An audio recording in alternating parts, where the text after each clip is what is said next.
Ciao and welcome. A bit of a chilly day, but spring is definitely on its way and I will stick to my spring menu. So I'm cooking today some gnocchi with some asparagus and mixed with some mascarpone cheese, some Parmesan cheese, lemon zest and a little butter and some peas.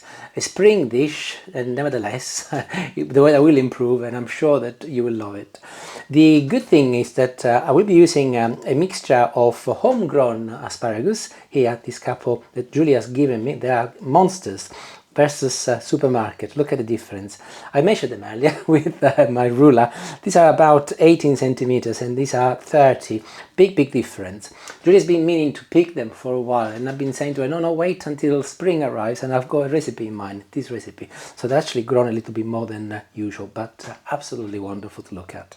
And the supermarket asparagus is what I'll start with. I'll line them up with the bottom of my knife and I'll just remove 1 centimeter as this is going to be tough. And these can go to the compost bin.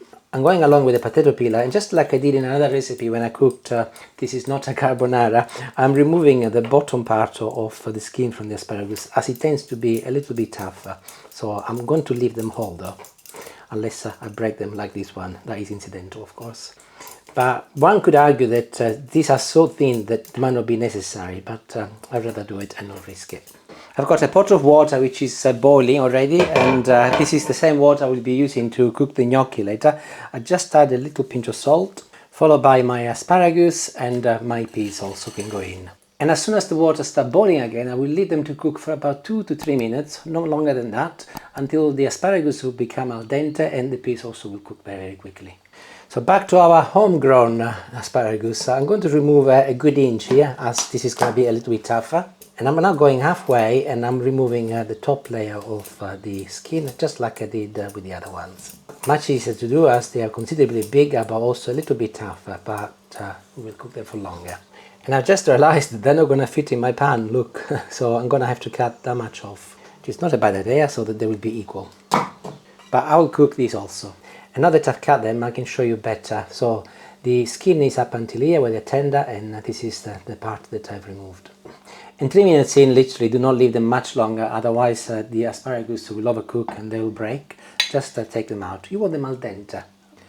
And I'm scooping out all of my peas. These are petit pois, so they do not take hardly any time at all to cook. And I'll move this on one side and I will add now my much thicker homegrown asparagus there. But in this case I will leave them to cook for a good 5 minutes. They're much thicker, they're going to require longer to cook, but still I will want them to be al dente, so be careful if you're using something similar, do not overcook them. Also, I've noticed that whenever I cook in my kitchen in the garden, it gets ever so smoky. I better sort something out with the ventilation, otherwise it's become a little bit impossible to video. And by the way, do you know why your pea smells a little bit strange whenever you eat asparagus? That is because asparagus contains a sulfur-based compound called asparagusic acid. And when your body digests the asparagus, these acids are broken down into sulfurs molecules and they turn into this nasty smell. Actually not too bad I suppose, but it's a bit sweet and it's comparable to maybe rotten cabbage or even burnt rubber. The funny thing though is that not everybody digests this in the same way, and some people actually do not produce that smell. Or indeed, some people are wired differently, genetics, and they cannot smell it, even if they actually produce the smell. So you got those 3 different type of categories. I'm in category A. I produce it and I can smell it. What about you? Any experiences? Like to share what your pea smells like when you eat asparagus? It'd be interesting to know. But my large asparagus is also ready and that can come off. So very gently I'll move with the rest. And in the same water where I cooked the asparagus and the peas, I can now add the gnocchi. And this will not take long at all, 2 to 3 minutes. And you will know when they're cooked because they will come and float to the top. So I'll turn the temperature on max and I'll wait until they start boiling. A couple of minutes, as I said, and they will be ready. And it's quite interesting, as they start cooking, they're popping up one at a time. There's only a few left, they're nearly all done. Here's another one coming up. They make me laugh, I don't know why. Of course, as you might already know, gnocchi are made mostly from potatoes which are already cooked. So that's another reason why they do not take long to cook. but I will remove them from the water now and set them aside. And I'm going to swap places as I'll need some of this water, and I'm going to put a pan on the hob and I'm going to add a good knob of butter. My butter is beginning to melt, and I will add 3 tablespoons of mascarpone cheese. This is the same cheese that you would use if you make tiramisu.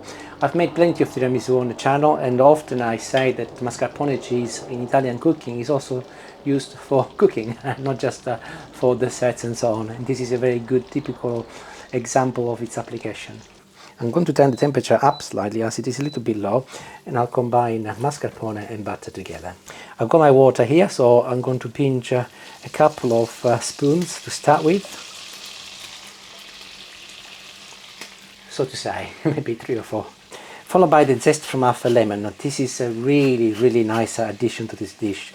It makes it nice and zesty, but also very springy. But don't go mad, just half a lemon, otherwise it'll take over. Followed by my peas and the smaller asparagus. I also reserved a couple of the smaller asparagus for trimming later. I've given it a minute, and as soon as the sauce is bubbling again, I can add my gnocchi. And I'll give everything an initial mix first, so that the gnocchi amalgamates with a lovely sauce. In the meantime, I'll add a little pepper. I'm not going to add any salt at this stage, as I will be adding some Parmesan, and I'll be quite generous with Parmesan. If I need to add salt, I'll do that after the Parmesan, but I'm going to be quite generous with my pepper though. And also check it to make sure that it's not too dry. I think I will add 1 more spoon of my water, and then I'll stop. And I think I'm there. I'm going to turn the hob off first, and I've got 2 more ingredients. Some Parmesan first here. I did say I was going to be quite generous, so a good couple of handful. And I'll remove it from the hob as it's still hot and I don't want to cook it anymore. And I'll move it over here and I'll continue mixing. And the smell is absolutely unbelievable. My last ingredient is going to be a little mint, just a few leaves of mint. It's a nice springy herb, so again it's optional, but it will complement this dish very nicely. And you will be pleased to know that that is the end, and it is ready to be served. Very simple, didn't take very long at all. And here we go. And I've just added a little bit more of my asparagus water to make it a little bit creamier. 1 last drizzle of Parmesan cheese. And let's not forget Julie's contribution to this dish, and here are my couple of asparagus from our vegetable patch. And it's ready. And before it gets cold, I'm going to taste some, and then I'll join Julie indoors and we can eat. It's such an elegant and delicate taste. Absolutely wonderful. I fully recommend that you make it, but also fully recommend that you put the lemon zest. It makes such a big difference, and the mint. Absolutely delicious. Try it and let me know how you get on, and let me know what your pea smells like. Ciao, arrivederci, buon appetito. Thank you for watching.